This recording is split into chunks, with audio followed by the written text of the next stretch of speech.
എനിക്കറിയില്ല, ഓമറ്റി എന്ന് പറയും. അപ്പൊ നിങ്ങളുടെ നാട്ടിൽ എന്താണെന്ന് അറിയാൻ കമന്റ് ചെയ്യണം. അപ്പം നമ്മൾ ഉണ്ടാക്കാൻ പോവാണ്.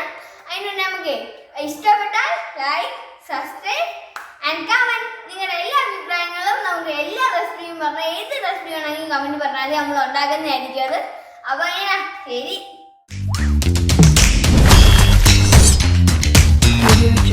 നമ്മുടെ ചെറുപയർ വേവിക്കാൻ വെച്ചിട്ടുണ്ട്. തലേന്ന് കുതിർത്ത ചെറുപയറായതുകൊണ്ട് നമുക്ക് കുക്കറിലിട്ടൊന്നും ആക്കണ്ട, വേവിക്കണ്ട. അപ്പോൾ നമുക്ക് തലേന്ന് ഇട്ട് വെക്കണം. ഇനി നമുക്ക് ഇച്ചിരി ഉപ്പിടാം.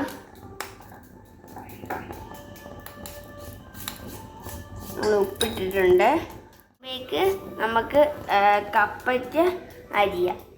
ഈ കപ്പയ്ക്ക അരിയുന്നതിന് മുന്നേ നല്ലതായിട്ട് കപ്പയ്ക്ക കഴുകി എടുക്കേണ്ടതാണ്. എല്ലാ വെജിറ്റബിൾസും നമ്മൾ കഴുകിയാണ് എടുക്കുന്നത്. കാരണം കഴുകി എടുത്തില്ലേ അതിൻ്റെ ഔഷധ ഗുണം അങ്ങ് പോവങ്ങ്. അതുകൊണ്ടാണ് നമ്മൾ കഴുകി എടുക്കുന്നത്. എല്ലാവരും കപ്പയ്ക്ക അരിയുന്നതിന് മുന്നേ നല്ലതായിട്ട് കഴുകണം. ഇനി ചൂടാക്കാൻ വെച്ചിട്ടുണ്ട്. നമുക്ക് ചൂടാവുമ്പോഴേക്ക് എണ്ണ ഒഴിച്ച് കടുക് പൊട്ടിക്കാം. നമ്മൾ വെളിച്ചെണ്ണ ഇട്ട് കൊടുക്കുകയാണ്.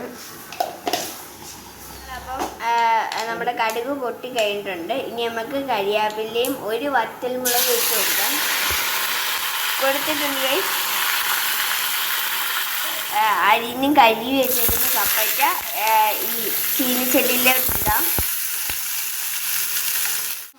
മഞ്ഞൾപ്പൊടി ഇട്ട് കൊടുക്കാം. നമുക്ക് ഇളക്കാം. കുറച്ച് ഫ്ലെയിമിൽ കപ്പയ്ക്ക വേവിക്കാൻ വെക്കാം. ഇടയ്ക്ക് ഇളക്കി കൊടുക്കേണ്ടതാണ്. 4 വെളുത്തുള്ളിയാണ് എടുത്തേക്കുന്നത്. ഇവിടെ നമ്മളിനി ഇടിക്കുന്ന കല്ലിലിട്ട് ഇടിക്കുകയാണ്. ആയിട്ട് കപ്പയ്ക്ക വെന്തിട്ടുണ്ട്. ഇനി നമുക്ക് വേവിച്ച് വെച്ചാൽ ചെറുപയർ എടുത്തിടാം. അതിനകത്തോട്ട്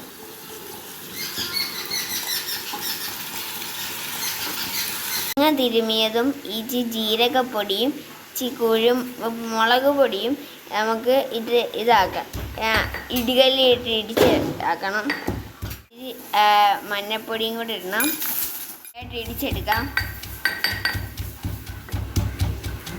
അരപ്പ് നമ്മൾ തോരനിലേക്ക് ഇട്ട് കൊടുക്കുകയാണ്. നല്ലതായിട്ട് തേങ്ങയും പയറും കപ്പയ്ക്കയും കൂടെ അതിൻ്റെ നല്ലതായിട്ട് മിക്സ് ചെയ്ത് കൊടുക്കാം. ഇപ്പോൾ നിങ്ങൾക്ക് ഇടികല്ലില്ലെങ്കിൽ നിങ്ങൾക്ക് മിക്സിയിൽ അത് ചെയ്യാം. മിക്സിയിൽ പക്ഷേ ഒത്തിരി അരഞ്ഞു പോകാതിരിക്കാൻ ശ്രദ്ധിക്കാം. ഹെൽത്തിയുമായ ഓമയ്ക്ക തോരൻ ഇവിടെ റെഡി ആയിരിക്കുന്നത്.